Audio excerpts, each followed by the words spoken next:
70% of elementary school children have been diagnosed with physical signs of anxiety. Here's the thing, you are doing measurements to some extent. The question is let's be intentional, and what do you want to start really measuring? Connor, what is going on? Welcome back to Dad Edge. I think you might be the fastest return guest we've ever had out of 10 years. I'm honored, man. It was a great first episode, and I'm glad to be here. I'm honored that you and your guests, your listeners want me back because I'm just a guy, I feel like, but people like hearing about all these kids and the new system. So I'll give you what I can. Yeah, man, this is really good. I started really, I've been reading your book and, I'm sitting here thinking, I'm like, man, like, how can we get like as much of this book into podcasts as we possibly can? So I know the very first episode, what we talked about was vision and unity. And I know you also have metric systems, and then you have relationships and discernment. The interesting thing, and I'm holding up your book for those of you guys who are watching us on YouTube, go check out Connor's book, The Well-Ordered Family. The cover looks like this: vision, unity, metric systems, relationships, and discernment. One question I didn't ask last time, and I'm curious. So on the cover of your book, you have vision, unity in orange, you have metrics and systems in blue, and you have relationships and discernment in, I'm sorry, I'm colorblind, but I think it's like a red. Yeah. Why are they color coded like that? And then do the two of those things that are color coded to the right color, are they coexistent of each other in like similar systems, if that makes sense? You did ask last time, and you want me to tell you again? Yeah, let's do it. All right, let's do it. So, because this is a fun thing. I enjoyed talking about it. So the idea here is that vision and unity uh, are, first of all, they're connected. So each of the colors, vision, unity, are connected. Systems, metrics are connected. Relationships and discernment are connected. So think of vision and unity, yellow, as like the sun coming in off the horizon. It's the distance, right? You can look off and see this beautiful sunrise. That's vision, long-term vision, right? Systems and metrics are about making your daily life flow smoothly. Okay. And think flowing water, you got to have flow. And in fact, in Lean Six Sigma and other business efficiency systems, they talk about flow because they don't want the interruption. And a lot of our stress and family life comes from these hard breaks, these hard interruptions in our day-to-day life. But when things are flowing smoothly like water, you have a sense of peace and serenity.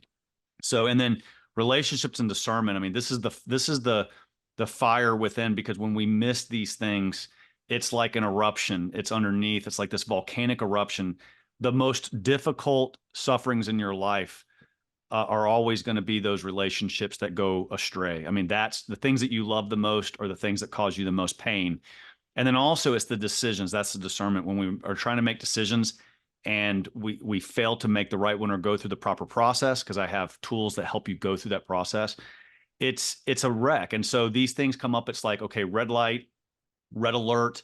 We got to get the relationships. We got to get the discernment and decision making right. Otherwise, we have, complete chaos, almost like a little volcanic eruption. So that's my little thing that I sat down with my graphic designer when we were coming up with this. And yeah, there was some method to the madness of the color coding here. Interesting. I love that, how it flows like a river without the interruptions. And yeah, it's the interruptions. And yeah, it's interesting, some of our biggest heartbreaks are in the relationship aspect when those things go awry. I know even in our family, like, we don't have very many arguments as a family or headbutts, but man, when we do, like, it is like, I'll never forget. I think it was probably, I don't know, 3 or 4 months ago. Me and my 16-year-old like got into it, and we rarely, like, in our family, man, we rarely like raise our voices, argue. But like, he was having a bad day, I was having a bad day. We butted heads, and then we kind of like didn't really talk for like 2 days. And I remember, like, it literally felt like a rain cloud over my head. Like, it just completely encompassed me, like consumed me for 2 days, like until we repaired it, until we came in, and that was really hard on us.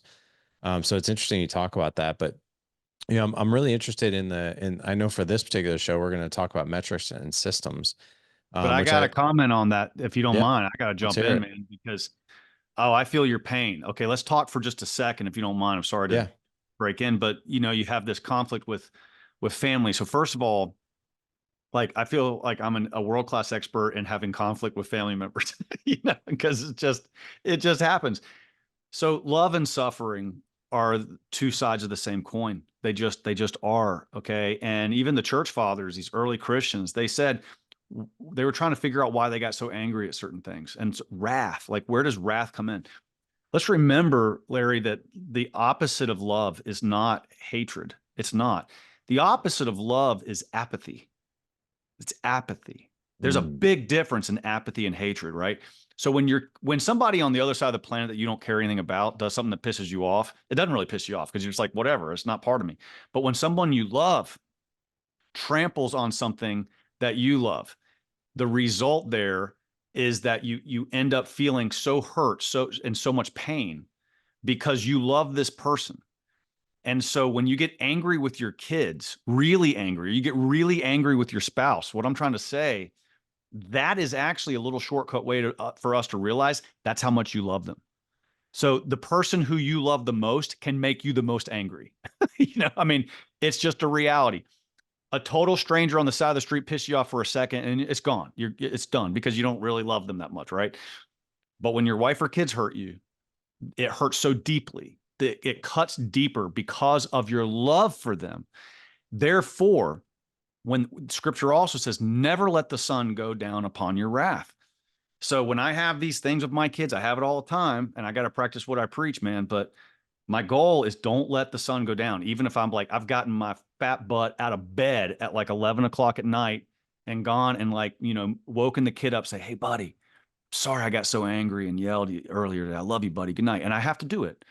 Just bury that hatchet. It's really important to do that before the sun goes down because it's way easier to do it or not to do it on the second or third day. We let that fester and it's like a damn cancer that grows with time.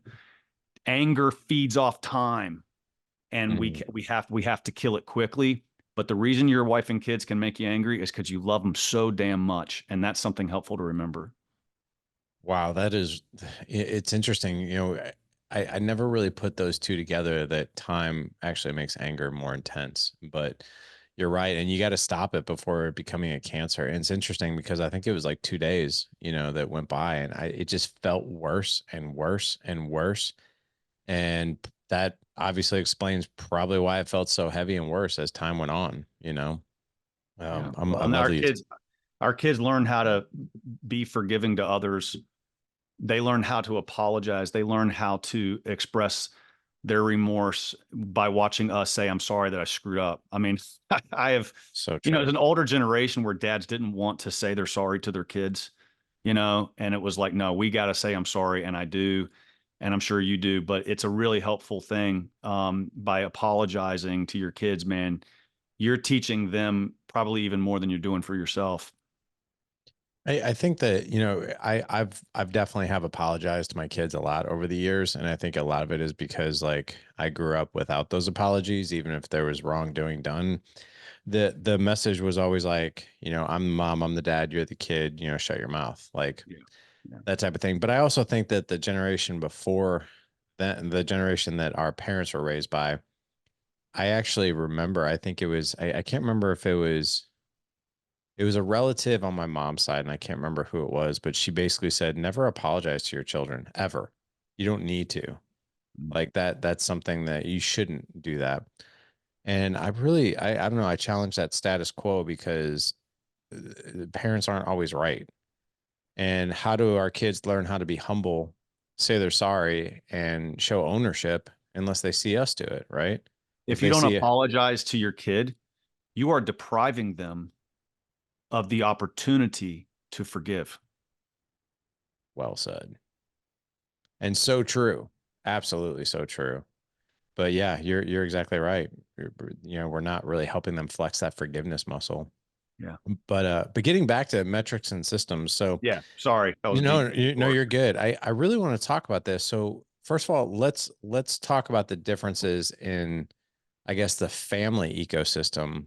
Like, what is the difference between a system and a metric for family? I mean, I know that's kind of Captain Obvious, but I would love to hear some examples that you have. Yeah. So systems. All right. So I break this down into two buckets systems. and it's macro systems and micro systems. So first, the macro systems here are what I call the 6 external factors that really weigh in on us and affect our lives, right? So we have the social factors, the social environments in our life that we're all a part of. You have technological, you have religious, you have recreational, you have educational, particularly from a family standpoint, because your kids are in a school system, and professional. You work, your wife works, your kids work, whatever it is.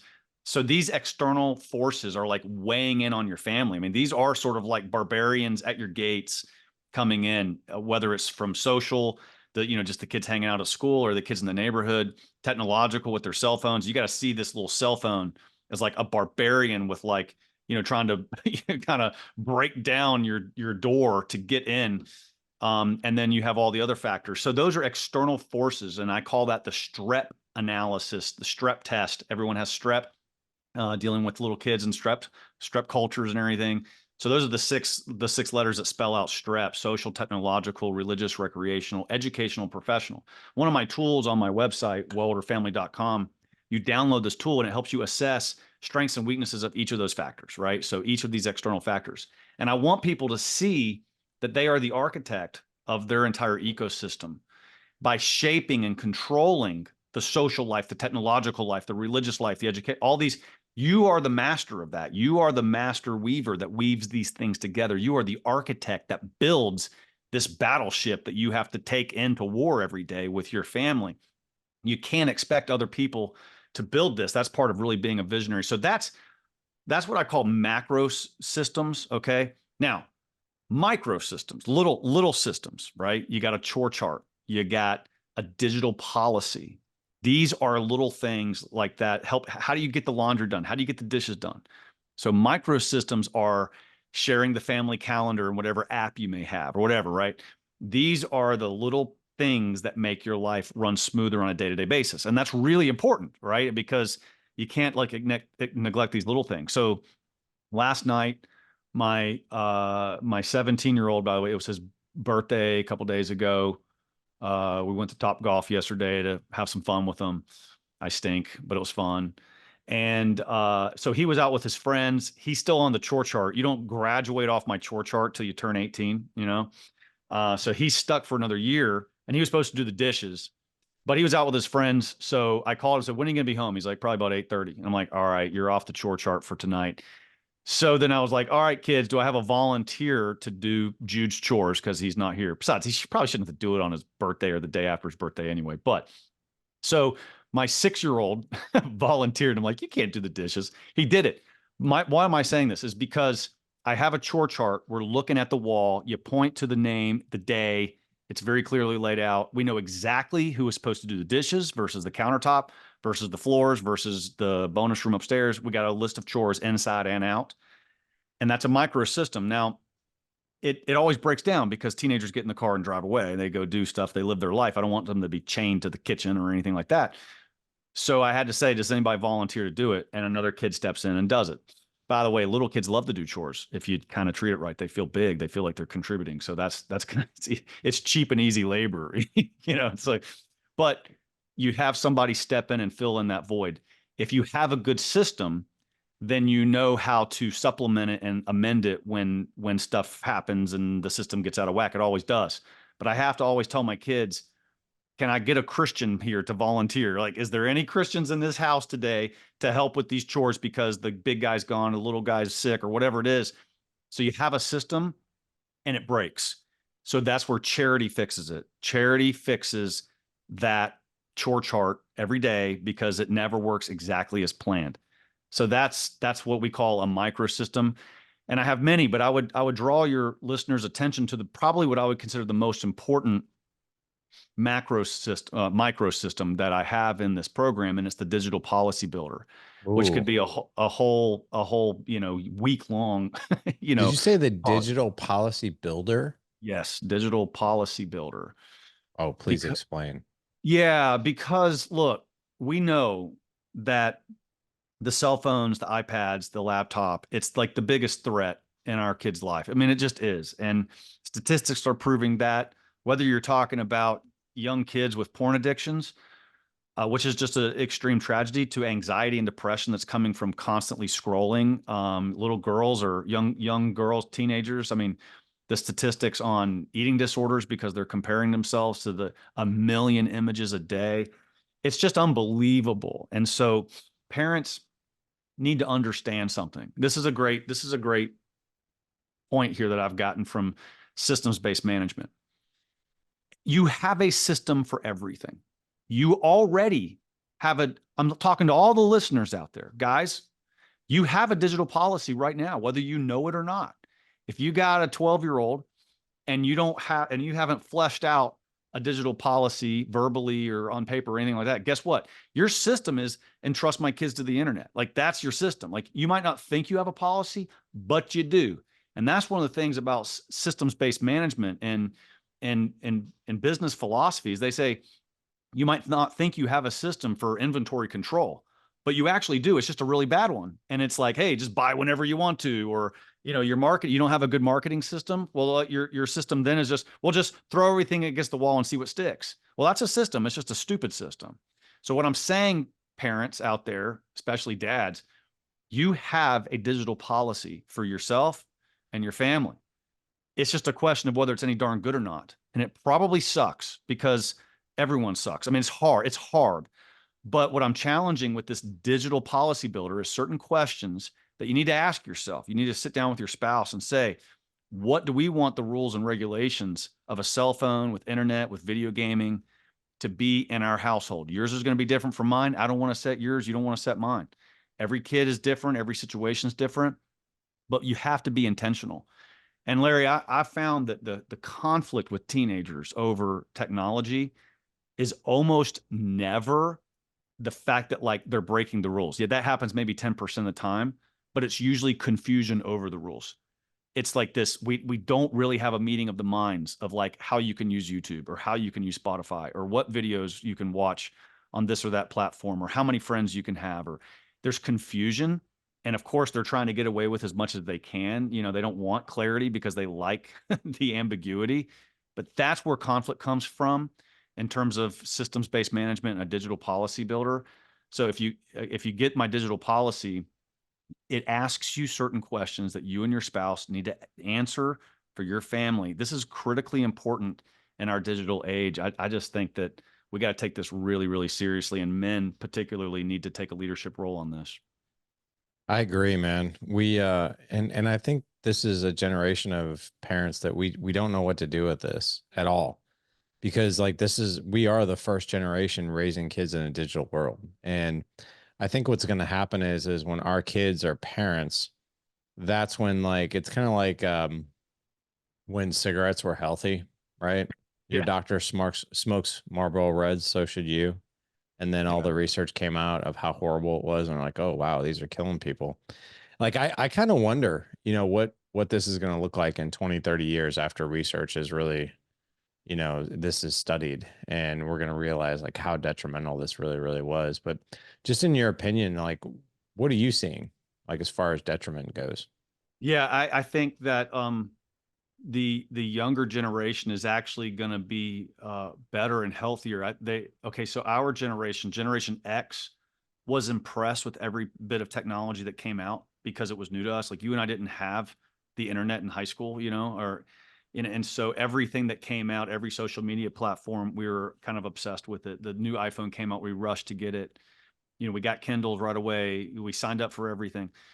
And the younger generation, new technology is not new to them. And so actually, the younger they are, the easier they have actually with setting it aside because they're just not impressed with it. And that's a hopeful thing. That's also why, like, I'm in the book industry, so I know a lot about paper.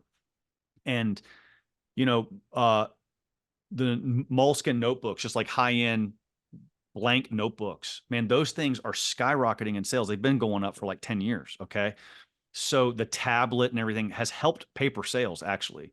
It's very strange. In fact, ebook sales on Kindle, the very first year that it came out, it kind of hurt paper sales just a little bit. But very shortly after that, paper sales started taking off again because people, they get the Kindle book or the audiobook, but they still go buy the paper book. But my point is this: the younger generation, you'll see a lot of executives, like our age, I'm guessing we're around the same age, and we go into meetings and we have laptops or whatever. The younger generation are going in with pen and paper again. So they find it more freeing, less anxious. So the younger generation has a lot of hope because they're not as impressed with the technology. But still, as moms and dads, man, we have got to put serious guardrails in. Now, the stats I've researched, it's crazy. 70% of elementary school children have been diagnosed or with physical signs of anxiety. Physical signs of anxiety. Now, that could be a whole host of things. Food. I mean, the food they eat is total crap. Dysfunctional family life, messed up curriculum, and messed up kids at school, whatever it is. But obviously, probably the biggest driver is the technology overload. So these young kids, when we let them feel freedom from the daily grind of technology, they embrace it and they love it. I guess that's all I'd have to say on that. I mean, that makes a lot of sense. And I can understand how this is like just a crazy detriment. And how it just impacts the kids. As far as like, I want to get back to like systems, micro, macro. Your chore chart, is this something that is like printed on the wall? Is it a digital copy that everybody has? Like, how does it work? Yeah, so it's just like a chalkboard. In fact, I put a picture of it in the book, and it's just kind of a funny little thing. I mean, you got the book in front of you. It's on page 140, 141. Okay. But I I literally haven't just took gotten a there picture. yet. Yeah, I took a picture of it and just like, kind There it of is. digitally made it cleaner. But that's it. And so what you can see here, it's a chalkboard that has Sunday, Monday, all the way through Saturday. And then the names of the kids that have the different chores. So on the far right column, you have to list the chores. These are the variables. Okay. You got dishes, countertops, kitchen floors, the rest of downstairs. It's like the living room. And then the bonus room upstairs, which is the worst chore in the world. No one wants that. I mean, I don't understand how one room in a 24-hour period, Oh it's, man. it, it's like a bomb went off Yeah. every day. I don't understand, but the kids just have, so last night, um, I was just walking in and say, okay, Peter, Jude, Paul, Teresa, Imelda. And I go over, all right, here's how it works. This is hanging on the wall right next to the mud room, which is connected to our kitchen. And I walk over there about 6:30, 6:45. We want the chores done by 7:30. So mostly so I can chill out and not have to play referee and stuff. But about 6:30, 6:45, I walk over to this chore chart. And I usually do it, not my wife. She's busy with the baby or whatever. And I stand there and I look at it and I just yell these names like, Peter, Jude, Paul, Teresa, just echoes through the house, and it's like the commander calling in the troops, and they come in and they start their chore. But then again, it never works out quite that easy. You have to supplement because someone's always gone. And then charity has to reign supreme, which is hard. But yeah, that's the chore chart. And it's helpful because I'm telling you, we used to just like tell kids randomly what to do. And, I love then this. everybody's weighing and measuring. I did this Yeah. last time and it doesn't work. You can't keep score like My that. God. It just doesn't work. Dude, so all my kids know that we take turns doing dishes, and we have a chart just for dishes, but I'm totally stealing this. I haven't gotten to that page yet, which is why I didn't know about this. But I love that. And like my 16-year-old, he had like a heaping like sink full of dishes. And I'm like, "Hey man," I was like, "It's your night to do dishes." And he's like, "What? Those are all mine?" I'm like, "Yeah." He's like, "They're not even close to being even all mine." And I was like, "Yeah, no, it's still your night to do it." And they know this, right? And he's still like, "Well, just fight you on it." Yeah. And but I love how the simplicity of like let the chalkboard do the talking instead of us doing the talking. And be like, "Yeah, Yeah. man, yeah, That's the thing. You got to let the system, you have to let the system speak for itself. And then you're not pointing fingers at people, you're pointing fingers at the system. And by the way, in business, and this whole thing about Wilder family, this whole new thing I got going is trying to use business principles for family life, right? One of the most important lessons I've learned as an executive is when something goes wrong at work, point your finger at the system first, not the person. You have to, as the leader, okay, if you're running a big assembly line, right? You're making cars, all right? And the car spits out something wrong, bad wrong. Well, the leader of that assembly line needs to say, how did I the leader let this system fail.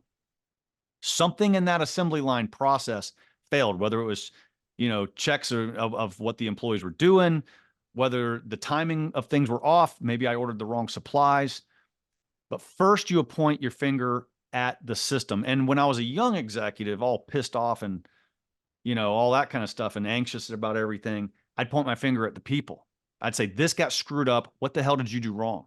And it was hard. But I learned over time, I'm the master of the system. And so I have to point the finger at myself first through the system. Now, after I make sure the system's bulletproof, and it is, then I can point my finger at a person and say, you failed to follow the system. But you begin with the system. That's what good leaders do. They ask themselves, have I made this idiot proof, dummy proof? That's the beauty of something like a big chain like McDonald's or whatever. I mean, you can have, the simplest people run it because the system is so amazingly efficient. That's how you get a burger in 60 seconds for $1 or whatever. Same thing at your house. What I'm saying is try to think, how do I improve the system so that you don't have to get so angry at the people all the damn time? Because that's just like at work, that's how you treat people with dignity, is hold yourself accountable for the system. And when the system fails, you got to fix it. And then only after you reviewed that and everybody knows the system's working fine, then do you blame the kids and punish them. But first, you point your finger at yourself through the system. I like that. As far as like just other things besides chores, right? Like, and I love that you've got these 5 or 6 chores on this. What other systems do you guys have in place to run the family? Yeah, well, the digital policy builder is the first thing. And as I mentioned that, like, you got to get that. Like, if there was any tool that I would challenge the dads to engage with, it'd probably be the digital policy. You just got to take ownership of that. That's urgent and important, not just urgent. It's urgent and important. But the other things, this is where, like, financial management. Do you have a family budget? That's where this comes in. That's very important. Any kind of shared calendar or apps that you have, that other things like that fit in. But financial management, my wife and I have a pretty good budget. For a number of years, we used the cash envelopes. Like, we bought everything with cash. Now that cash is That's flowing a awesome. little, yeah. I mean, now that cash is flowing a little, we probably have to get back to it, because, but for a while, many years when it was really tight, I was amazed how much my wife, thanks to her, was able to save by using cash. And now we got to get back to that. All these things you kind of ebb and flow, but so financial management, budgeting, that stuff kind of comes in, and you got to bring your kids into that. A lot of people say, like, how do you pay kids their allowance and stuff? And what I do is I pay my kids a lot of allowance. I give them a lot of money. And for the reason that I make them buy everything themselves. I mean, not like their food and stuff, but actually the older kids, if they're out, if they want to go to Chick-fil-A, they're going to use their own money. But I make them pay for a lot of the things that I'd pay for them anyway. If they want a new pair of shoes, I've given them a lot of money to make those decisions, things I would probably buy. So I don't think it's actually a net difference on my cash flow, but it puts the burden of making financial decisions on their own. So budgeting, digital policy, chore chart, we got another chore chart for outside. Those kinds of things are, day-to-day processes that really help your family run smoothly. So all of that's systems. I agree. It's interesting. I want to share just a bit of a win for you. My kids now work for me. So my older ones anyway. So they work for the company now. So I told them, I was like, well, you work for the company now. And they do like some social media stuff for me. They do some video work. They do that kind of thing. But I told them the exact same thing. I was like, here's what you're getting paid every month. I was like, just so you know, you have to, this part of the deal of you getting paid is you have to save 35% of your income in your custodial account. So they have their own investment accounts and all that. And I was like, in order for you to have a job here, that's the requirement. You have to be paid. Like 35% goes into the savings. I love So it. we do that.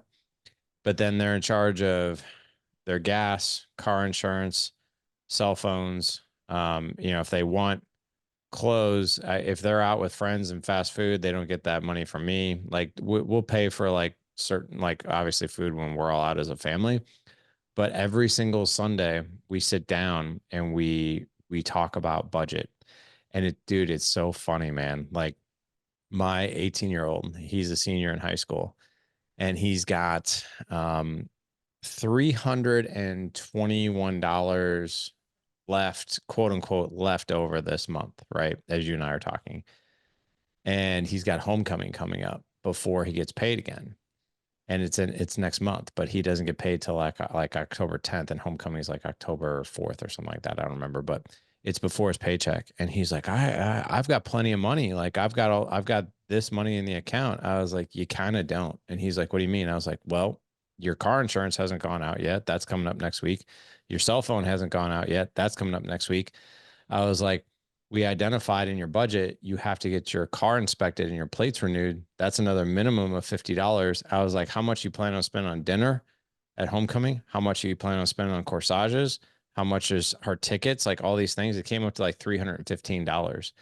And I looked at Ethan and I go, you have $6 to your name. You just don't realize it. And he's like, what are you talking about? He's like, that's not possible. Look at the money in my account. I was like, no, you don't understand. And this is like the financial literacy. And then I explained it to him. I was like, you don't understand. I was like, you are going to run out of money if you do this, this, or this. Like you have these, like this money is already, it's already got a job. Every one of these dollars has a job already. You just don't realize it yet. And you just saw like the light bulbs go off. He's like, oh, wow. He's like, so in order for me to have enough money for something that's like 2 weeks out, like I can't be like spending like on food or like whatever else. Or I'm like, yeah. And he's like, whoa. And like what I'll tell you is we just did our check-in last night as you and I are recording, and he spent $10 last week on gas. That was it. That was it. One transaction. I was like, wow. It's like there's a huge difference in your spending habits. He's like, well, I know I got stuff coming up. So Well, three thoughts on that. Number one, Larry, you are raising adults rather than raising kids. And that's what we're all called to do. You don't raise kids. We all say I raise my kids. No, no, you're raising adults. You're raising these little people to be adults. So that's number one. Number two, your kid's getting a PhD in cash flow management. Like this kid is learning stuff that executives of large companies don't understand. like everybody understands revenue. And then some executives understand profit, but very few actually understand cash flow. And no yep. one goes bankrupt because of a lack of profit. They all go bankrupt because of a lack of cash flow. And they can have profit on their P&L and it looks beautiful, but no cash in the bank. The car is empty on gas, and cash is gas, right? So cash is king. And number three, your kid's learning the idea of assets and liabilities. He's learning like these bills that I have coming up, those are essentially liabilities. And it's kind of I guess it was a popular video that went around, but Donald Trump was walking down the street years ago and he saw this homeless guy and he was talking to a girlfriend of his or whoever was on his shoulder. And he said, "You see that guy right there?" And he pointed to a homeless guy and he said, "That guy is wealthier than me." And she said, "How can you possibly mean that?" He said, "Because he has no debt. I got a lot of assets, but I have even more debt." And so at that moment, Trump had a negative net worth because he was mortgaged up to the hilt, probably building all these skyscrapers. So he was net poor, and this guy homeless on the street was net zero, which is better than net poor. So, through all of these things that you're just these little Sunday evenings that you're talking to the kid and talking about getting ready for prom, think about everything you're teaching him. You're literally teaching him how to be an adult. You're teaching him the valuable lesson of cash flow. And you're talking to him about really a balance sheet of his life, which is assets and liabilities. Amazing life lessons that no one will teach you in school ever. So way to go, Dad. Oh, thanks, man. I also find like I'm curious to get your opinion on this too, like the mindset around money. Like I notice when I have these conversations, he immediately like my kids will go to scarcity. Like where can I tighten things up, right? Which I think is fine to some degree. And I've been posing different questions to them. I was like, instead of tightening things up, just remember your limit to making money is the only limits that you put on yourself. I was like, so what if the question was, how can I bring in more money this month instead of like tightening up and not spending anything? He's like, what do you mean? I was like, even my oldest son, he's got a car washing business. I was like, you have a car washing business. I was like, you're not using it right now because you're super busy with your marching band and school and that kind of thing. I was like, but if you need an extra 50 or $100, that's 2 car washes. I was like, all you have to do is advertise on our neighborhood Facebook page. Somebody will probably take you up on it.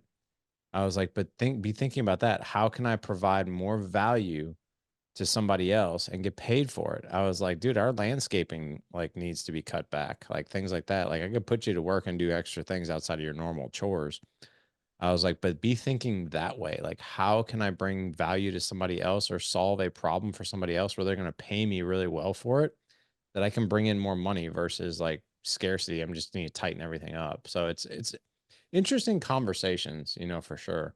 Yeah. So you want to teach your kids, a man needs, I mean, everyone, but particularly men, they need discipline and they need Right. courage. Yeah. Discipline and courage. Holding expenses in line. That's discipline. You know, that takes a strong will to just be disciplined, be able to say no, be able to go without. Your kid spent $10 on gas because there was a discipline. But to have the confidence and the courage to know I can go out and produce more. I have confidence in myself. I can go generate more revenue. I know I believe in myself. That's courage.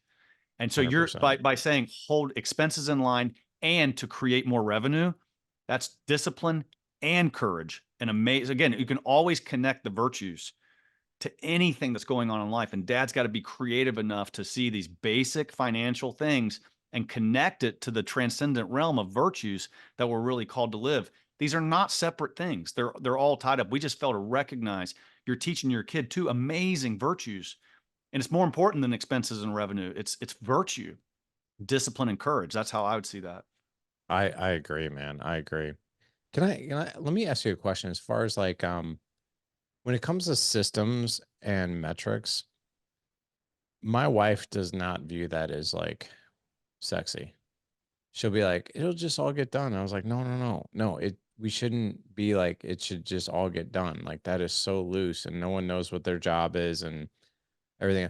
I'm curious with your wife, I'm guessing with 16 kids, like she's probably like really on board with this, but have you found that in a lot of families, when someone's like, hey, we could use a system for this, we could use a metric for this, that one spouse isn't usually on board with that? Yeah, definitely. Let's turn to metrics in our, soon because Yeah. I've talked about, so I want to get to metrics, but Yeah. this will be a good segue to that, right? So, all right, I think that thank Almighty God, he chose like the most opposite person in the world from me on the planet to marry, so that if you put us in a blender, one good parent comes out, I think, I mean, so, That's great. but I think the perspective on systems and metrics to really get to the point of your question, I think it's very dependent on the personality type that is hardwired into that person that God put into your life. So usually, I would say usually, it's not always the case. Usually opposites attract. That's why it's a cliche. And so very often a scientist marries an artist, very often a detailed oriented person married a more creative type person. Well, in my marriage, I'm highly creative. I'm idealistic. I'm kind of passionate and I have all of these feelings and lofty thoughts. Sometimes the absent-minded professor. My wife is like the scientist, and she's very stable. She's very competent, very analytical. She loves processes and she loves systems. She loves tracking things. And so, me bringing, like, I had to learn that stuff at work. It was not natural. I just want to sit around and write books all day. That's what I want to do. So, I had to learn these disciplines by studying for work. And then when I started bringing it home, yeah, my wife was very receptive because she's like, finally, Connor's talking my language, and I was bringing a competency that she didn't have because I was able to put it in business jargon. I was able to talk like an executive. And of course, she didn't have that training, but naturally she's disposed to systems and process. How do we have accountability? How do we have dates? How do we put numbers on things? So I think it's helped my marriage by bringing that home because she can appreciate it. However, I've seen a lot of marriages where the one of them is so freewheeling and very creative that they don't really want, to feel constrained. And so whoever the creative one in the relationship is has the burden, the moral duty to present the systems as something that creates more freedom rather than taking freedom away. And that's what, who wants to go to a restaurant that doesn't have good sanitation policy in their kitchen? Who Good wants to point. go on an airplane where they don't have really good checks and balances to make sure the damn thing's going to fly, right? So we all want systems. Sometimes we just don't really want to operate in them. But that's when you have to start saying systems create freedom. They don't restrict freedom. And so that's what I would tell somebody that's kind of anti-systems a little bit. Makes total sense. Have you had like what advice would you give to someone who's having the conversation with their wife or their husband and they really want to hit that point home of like, hey, this system will actually give us less stress. It will actually give us more freedom. Because I think people probably get tripped up in like the creation of the system. Like, oh my gosh, this is going to be like really in depth and I'm not sure where to start and that kind of thing. Like I could see like my wife in particular being like, I'm not exactly sure how to start that system or what to do with it. Yeah, absolutely. I mean, I don't, first of all, you got to go slowly. And that's why we offer group coaching, which I'm not sitting here trying to, push that, but we have group coaching for the very purpose of helping people slowly go through this. You do not get out of bed after being, a total couch potato and 100 pounds overweight and just hit the gym and start nutrition perfect. Like you'll get hurt. You slowly get up, put your tennis shoes on. It's like atomic habits, right? I think the guy in that book talked about, if you just put your tennis shoes on every day, and then if you just drive to the gym and you slowly, eventually, maybe it's 2 weeks out, maybe 2 weeks before you actually start lifting weights, but you've started all these little processes. I mean, getting changed into your workout gear is half the battle. I mean, it is for me. So I think with this, you go through the book, you go through the website, you find one thing that resonates with you. Is it the digital policy? Is it the SWOT analysis? Is it the family master plan where you want to craft like a vision statement for your family and choose core values? What is it? Whatever it is, yours is different than mine. All the listeners are going to have different needs at their particular time. Choose one thing and start implementing it and see if it works. Yeah, that's the whole thing. If it's overload, man, it's like overloading a fitness and nutrition program. You're bound to fail So true. if you try to do all of this at one time. This is a marathon, guys. It's not a sprint. And so usually it's nice on like an ultra marathoners, they have pacers, right? They have pacers sitting there helping them. Don't go too fast. Don't go too slow. I mean, that pacer is not just yelling, go faster. No, they're actually trying to hold them back to reserve that energy. And that's what our coaching can help people do, is really pace themselves over a long period of time. Because if there's anything in your life, anything that is a long-term planning, it's not business, it's not financial management, it's your family. That's Yeah. the long-term planning. This is the ultra marathon of your life, and you need to be paced out on it or else you'll burn out. You know, it's interesting, just kind of a business thing. Like, so like I know within Dad Edge, right? We hired a marketing consultant not too long ago just to kind of we haven't really implemented a whole lot yet. It's more or less just talking right now. But the marketing consultant said something really interesting. He's like, what most companies and businesses do is they change 10 things at once and they have no clue which one worked and which one didn't. He's like, the best thing to do is change one thing at a time and then analyze the response from your audience or the business or whatever. That way we know what's working, what's not. Now it's like, and as you're saying this, like I could see us implementing like this chore chart and being like, okay, for a while, like for the next 30 days, this is the only thing we're implementing right now is this system just to see how it goes. Is that more or less what you're getting at? Bingo. So Okay. it's like, and we want to help people figure out like kind of what that is and help them go slowly. But I mean, I think it was Roger Bacon or Francis Bacon, I forget, but whoever created the scientific experiment, the scientific method, right? You have these hypotheses, you follow the scientific method, but you can only change one variable at a time. Otherwise, your whole experiment's contaminated. Like True. that's at the heart of scientific advancement. All right. So same thing in business. It's like you bugged my office because I'm telling you, last week we were trying to figure out a problem with our direct to consumer sales and why something over a short period of time kind of tanked. And then so there's something called a fishbone diagram, which, business consultants have used. It's shaped like a fishbone, and you have all these little bones sticking out. Well, each of those bones is like a variable. And the whole idea is like list all the different variables, and then you want to change one at a time. Experiment for a day or a week or however long it takes to run that experiment. See if the results change. And then you got to come back and you got to pick another variable and you got to change it. That's how you actually over time do a root cause analysis. Because if you change 10 things, you don't know what the solution was. So yeah, this is all through science. This is all through business, and therefore it's all through your family. You got to make small changes one at a time. But I don't want to be the one that tells people what they have to change. You got to choose for yourself. And that's why I've tried to create a whole menu of options. Whatever resonates with you and your spouse right now, you try to change that.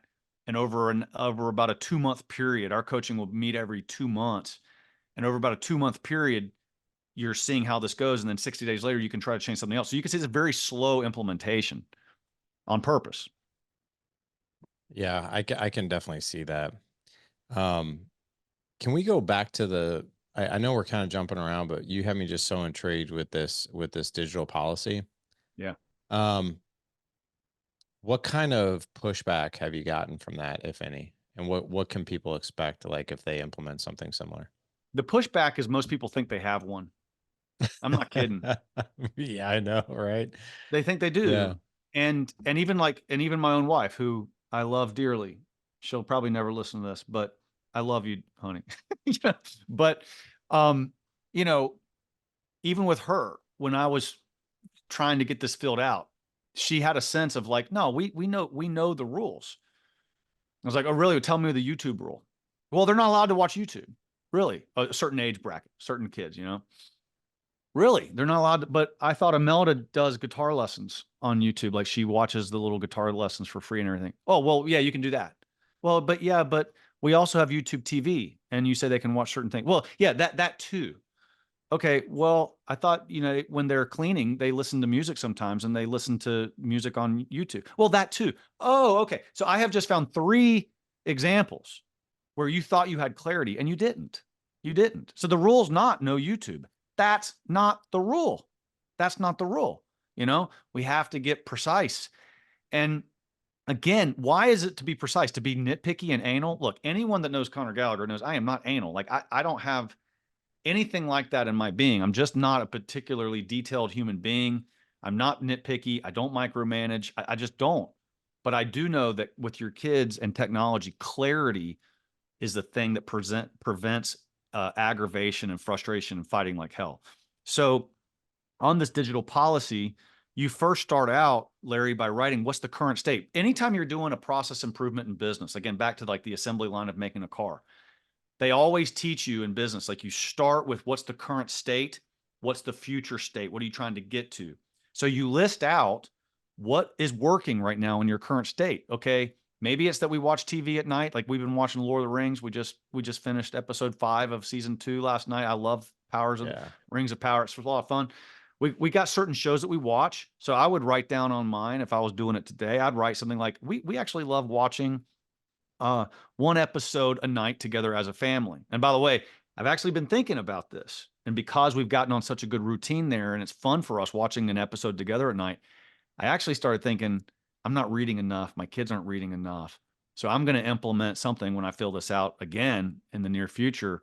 1 night a week, no TV. Maybe Wednesday nights, we're like no technology in the house, not even mom and dad. I'm not going to go into my bedroom and kind of watch something as I drift off. Nope, nothing. We're going to read. Maybe that becomes 2 nights a week. Maybe for Lent, we'll cut out, TV altogether, except maybe on the weekends. I have to watch football. But I mean, like there's certain things that I want to try to do. Like you get in a good rhythm, but you constantly review it. So you write down what works and also what doesn't work. Cell phones upstairs don't work except for certain times when my kids use their phones for school and stuff. You have to detail this out. And then you start saying, what kind of things do you want to change? Okay. So when can they use their phones? What time of day? How much screen time do they get? Can your kids use the phone when they're driving? And you say, no, my kids cannot. I see parents do this all the time. My kids cannot use their phone while they're driving. Really? Do you ever call them when they're in the car? Well, yeah. Oh, but then you're asking them to use the phone when they're driving because you just called them. So you have to get precise, right? If you say no phone when you're driving, then you have no business calling them when they're driving, right? So kids are smart enough to see these little inconsistencies that mom and dad have. If you give them the precision, they're much more likely to follow it. Who can they communicate with on technology? Where? Is it upstairs in their room? Can the door be closed? Does it have to be open? There's all these kinds of things. What content? So it's very much when, who, where, what. It's those kinds of questions that this form takes you through to just get you. And it's not going to be perfect. There's going to be inconsistencies. That's okay. But get it started, because your teenagers asking these questions in the back of their mind. It's time that you ask them together and documented it. I like that. I love the questions of who, what, when, why, how, all those Yeah. things. I love Yeah. where. Yeah, I love that. Now, it's so basic. Um, We do it in every yeah, other area of our life when we're serious about something. Why not do it with technology? And right. not just for the kids. I mean, Larry, you and I need it. You and I need, like, we as just guys out there in the world, we all need this stuff. We do. And when it comes to metrics, by the way, which we can talk about whenever you want, but like when you get to a scorecard, one of the main things you can record on a scorecard is screen time. Like, what is the number of hours you're looking to hit or not go above or whatever? So this stuff kind of can factor into a scorecard, which is kind of under the metrics part of the whole system. Yeah. So how do you? I mean, like I'm sitting here thinking like metrics and scorecards, like 16 kids, and you're. I mean, granted, you got a baby, but still, like that many people. Like, what are the metrics, and how are people held to them, and how do you manage it? All right, so let's talk metrics. So metrics is all about just measuring whatever you find is important in your life. And here's something that I've really become utterly convinced about, and I'm amazed at this. And I haven't heard other people talk about this, but I think it's just subtle, and it's like we all know it, but we don't voice it. Larry, anytime anyone gets really serious about something, they start measuring. Okay. Any expert in any industry is a measure. And I think in our last discussion, this kind of slipped out. I was saying, even your son, who's in the band, the lead drummer, and what separates a great drummer from a bad drummer? It's timing. It's, it's this ability to measure milliseconds, over an extended period of time. So, any great athlete, anybody, any businessman. So, what is important to you to measure? And if you're really serious about your family, here's the thing: you are doing measurements to some extent already. The question is let's be intentional. And what do you want to start really measuring? It's not for the purpose so much of like keeping score to find winners and losers. Okay. And so if right through this door, there's a big scorecard for my business and we track certain numbers. So I started telling myself, what are the numbers that I want to measure for my family? And by the way, this is something cool. Neurology has shown that when you put a number to something, your brain takes it a whole lot more serious, Oh right? yeah, big time. It's just true. And this is why physical fitness is so good. It's because it like gears you towards hitting a goal. Like this morning when I'm doing weighted pull-ups and I had my 25-pound thing tied around my waist, I picked a goal and I was trying so hard to get there. And the way I do it is like I max out on something and then I multiply that number by 2 or 3 and I try to hit it in a certain number of minutes. So I'm like maxing out each time. And I kind of keep track of these things. I'm scoring myself over a period of time. And so, we do this in fitness. Everything I eat these days goes into my phone right here. And I'm tracking every calorie. So why am I doing that? Because it's important to me. Okay. You know where a man's heart is based on where his treasure is. What I'm saying is, where a man's heart is based on what he's tracking, what he's really paying attention to. So your family needs to track certain things different from my family. And so I have this family scorecard. I have something called a scorecard builder where it's called a scorecard generator. And I take you through questions in your life. What are the important things in your life, the areas you want improvement in? And then you rank these things to figure out how important they are in your life for you. And what's the current state? What are these things looking like today? Right. You could take, actually my body fat percentage is on my family scorecard. It's actually No there way. because I'm trying to get it down. How many times a week we have family dinner is on the scorecard. How many nights a week we pray together a certain series of prayers that we have lined out. How many times a week are we doing that together as a family? So we had to go through, and my tool helps you figure out what's important in your life. And then I don't want you to put 12 things on your scorecard. I want you to put like 3 or 4, like simple little things. So on my scorecard, again, it's how many times we prayed together as a family. It's how many nights a week we are having family dinner, and then how many times a month we go. We're Catholic, so we go to confession whenever we can. So we try to go once a month, or every family member to go once a month, which is hard getting everybody to go at different times. And I'll track my teenagers went whenever they were off at school or whatever, and they went. Hey, track. I want them to be repentant of their shortcomings and their sins regularly, and that's just one little way we can track that. And then my body fat percentage is on there. So those are the things that we're measuring. Maybe you want to measure screen time and like put your 12-year-old daughter's screen time, on your scorecard. Maybe it's how many times a month you and your spouse go out on a date. Maybe you want to try one date night a month. Put that on the scorecard, and it's staring at you. And then you got to put my scorecard it's like in the pantry, and I have this whole well-ordered family binder and in there. And so every night that we will do one of those things, we'll pray together, or somebody gets to confession, or I do one of my weigh-ins every 2 weeks, or we have a family dinner. I go into my notebook and I track it. Probably be better if I actually hung it up on the wall, but I got so many things hanging on the wall. It's kind of like, I don't want to, my wife gets like, there's too much stuff. Okay. She's probably right. So I keep it in a binder, and I'm the master of that. So I go in there and I'm like tracking it. I'm like the scribe, kind of keeping track of things. But the main point is that you need to be very reflective. All these listeners out there, you need to be reflective of what's most important for your family over the long period of time, and how can you start measuring those. And I believe, Larry, that everything in life, everything can be quantified to some extent.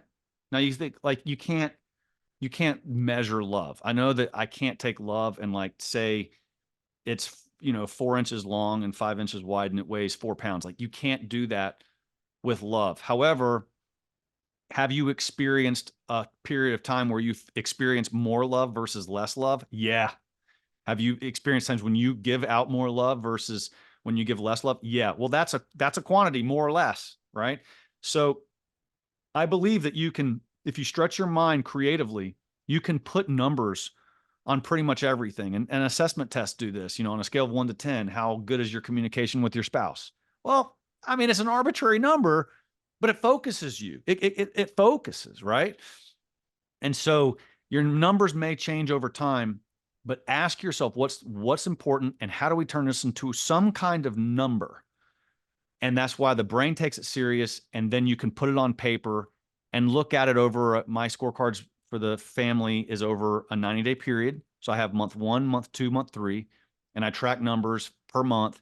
Very simple. I only want you to have 3, 4, 5 things that you're tracking. It's not meant to be penalizing, but it's just simply to be, you can go into a guy's gym and look that he's tracking his workout. He's got his sheets, however he's tracking it. Why don't we do the same thing with our kids? Maybe you want to track GPA. Maybe you want your kids to be tracking their GPA. Maybe you want to track debt payoff. That's something that my wife and I don't put on the paper, but we probably should. But one of our big goals is get this house paid off, get the student loans. I'm still paying student. I got gray hair and I still got student loans. So get these things paid off quickly. And so debt payment is a great thing to track. So anyway, I could go on and on, but find out, my tool will help you generate your own scorecard, because everyone's is going to be different from everyone else's. Dang, dude, I like that. You almost make it like everybody's eyes is on everybody else's stuff, you know? Yeah. Like I have a checklist, I have a scorecard for my Sunday check-ins with my older kids for our financial meetings, because they have a position with the company and they're being paid, but a lot of their stuff is conditional of being employed here. So like 35% of your income goes into savings. Your GPA has to be above a 3.0. You know, you have to have a clean driving record. There's no tickets, you know, there's no anything like that. You have to, what were some of the other things too? I don't have the checklist in front of me, but like, you have to do a financial planning meeting every Sunday with dad, right? Around expenses and income and all that. But it's interesting. Like I don't post this stuff, but I could see where like even like those metrics are like hung on the wall. Like Yeah. because we write it all down every single week. Like I have an Excel sheet and we just fill in the blanks, but it's like something that's not hung up for everybody to see. It's more like it's on a counter somewhere and we pull it out when we need it. But I think hanging it up and I think even displaying like our health goals, our debt, things that we're doing, like my wife and I are doing, because we're holding ourselves accountable to a lot of different metrics right now. And just making that public to the kids, I think would be really, really beneficial because it's like not only are they doing it, but we are practicing it as well as an entire family unit.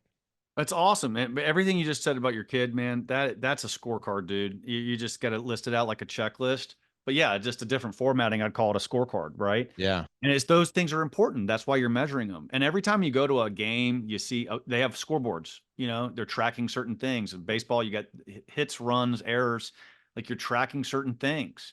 So And it's true. and it's not that you just want to be able to look up at it and say, okay, that's where we are right now. And it's not, again, it's not for penalizing. A lot of people think that the scorecards so you like get people in trouble. It's not.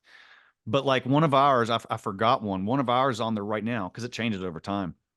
Is, how many times do we have to implement the monetary penalty for not doing chores correctly, right? So like when our kids don't do their chores, they're hit with a fine.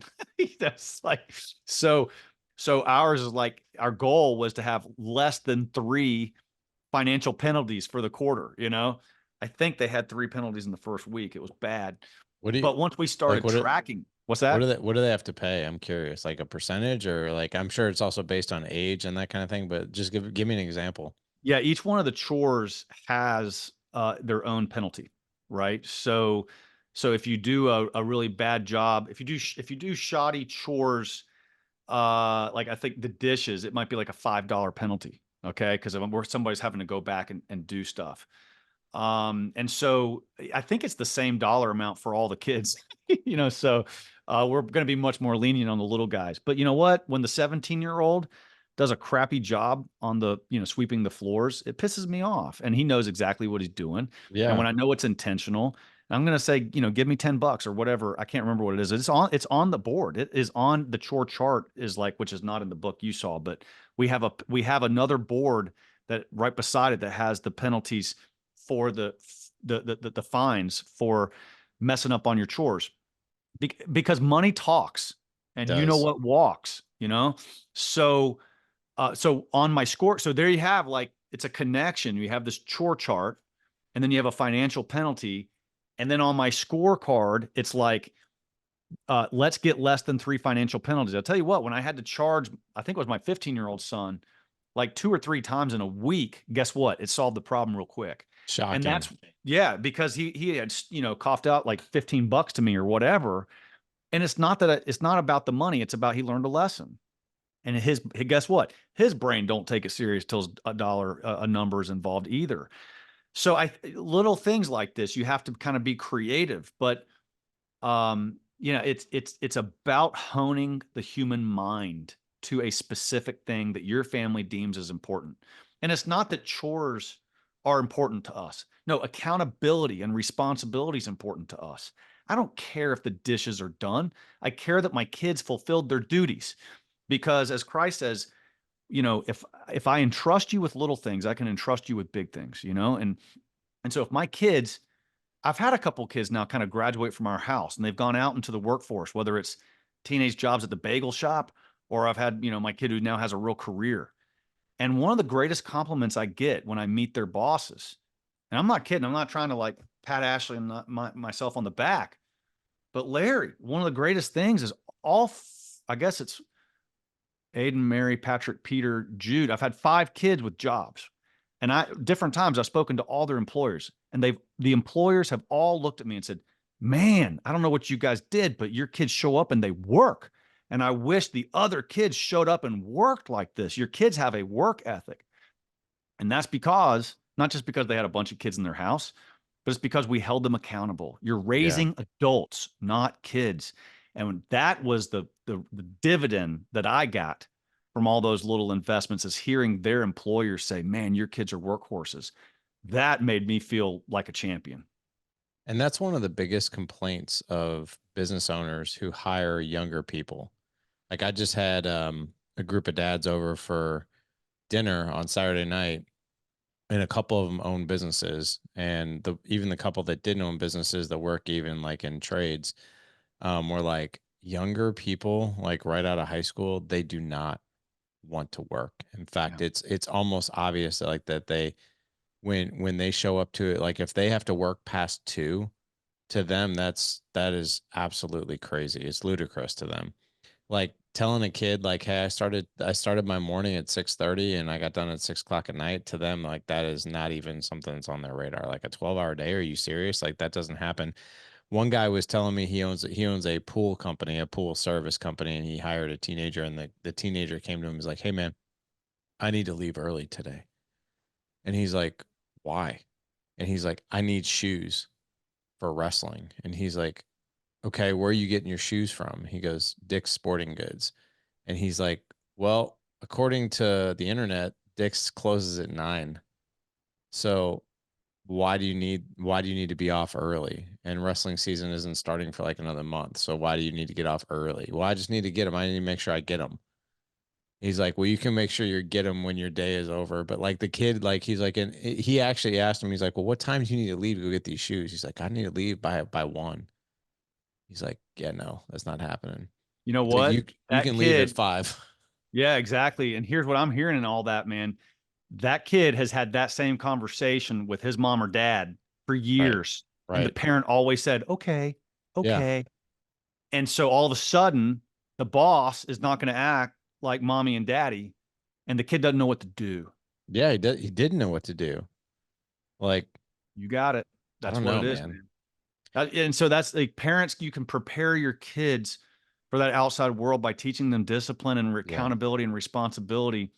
It's one of the greatest assets you can give your kid. I mean, imagine like being able to make your kid like 6'6" and 5% body fat and huge and strong and brilliant. All that stuff. If you could give your kid 20 more IQ points, or the perfect body, or money, or you could give them work ethic. Give them work ethic all day long, Every every time. single time. And that is completely within mom and dad's ability. Yeah. You are not helpless. You are accountable for this, and you can teach your kids. That requires saying no to your kids. Tough love, but the benefits are incredible, even for mom and dad. They really are. I 1,000% agree. I even remember when I was in college, it was my senior year at college, and we were all getting ready to do our internship, and our internships were 400 hours. So it was basically 10 weeks of 40 hours. Like, and most of us did it over a summer. So like we would, we'd interview like for a big company, we'd go do an internship for, and our professor, like our advisor in college, man, I remember like this guy beat it into our head. He's like, this is a not like all you guys going and doing internships. This is non-paid. I don't care. You show up 30 to 40 minutes early every day and you ask to stay late every single day. He's like, you do that and you work really, really hard. The same place that gave you the internship will probably offer you a job. If you don't do those things, you're not going to have a very good reputation. But that was like drilled into us. You show up early, you ask to stay late, you work your ass off. Like that's just how you roll, right? And it's different. It's very different now. Life is too easy these days. And Yeah, so if you make $1 billion a year and you live in a palace, you need to find ways, in a loving way, to make your kids suffer in small little ways. Look, if they don't develop calluses on their hands, they're not going to handle an axe very well when you put it in their hands one day. If they don't develop calluses on their soul to be tough, they're not going to handle anything that comes to them. You have to put the axe in their hand at a young age and let them form those calluses, or they're going to get ripped to shreds when the work has to be done. I agree. I totally agree. Well, dude, this was awesome. I know we got another show coming up that's going to talk about relationships and discernment.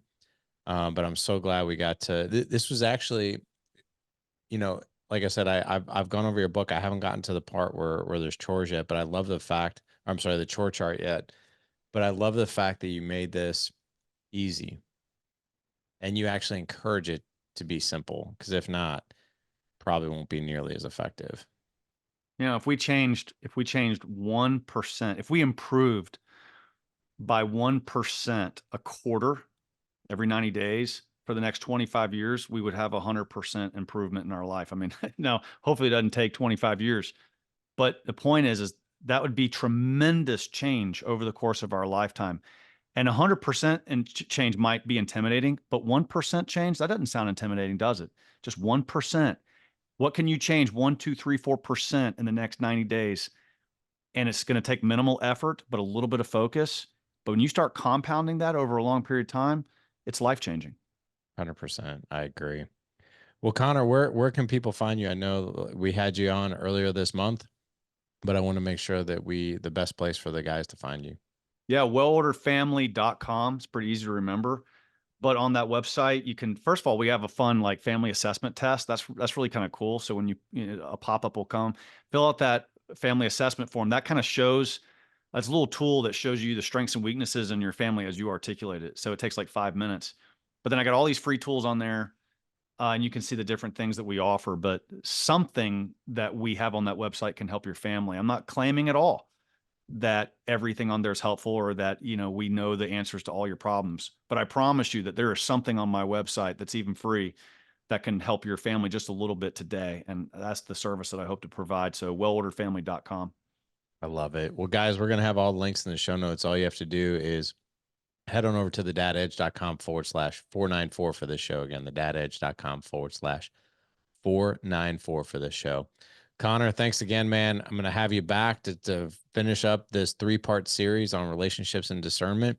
But as always, man, you don't disappoint. Thank you for showing up today. It was a pleasure, man. Thank you so much. You bet, brother.